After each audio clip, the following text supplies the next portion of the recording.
Isang araw, habang abalang-abala ako sa pag-aayos ng orders, biglang sumigaw si mama mula sa kusina.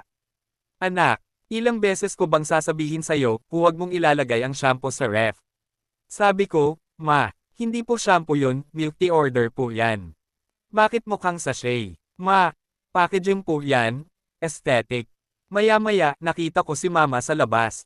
Inalok yung kapitbahay ng avocado moisturizer na akala niya may lasa. Sabi niya, tikman nyo, galing sa online business ng anak ko, organic daw yan. Tapos napasigaw yung kapitbahay, ate, lotion to. Hindi to pang salad. Ayun, simula nun, sinulatan ko lahat ng bote ko, hindi pagkain, wag tikman.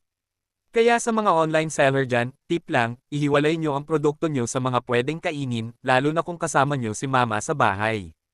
Kasi kung hindi, baka bukas, may gumamit ng hair gel sa pandesal. Kung natawa ka, like mo na. Kung hindi, like mo pa rin, baka next time mas tumawa ka.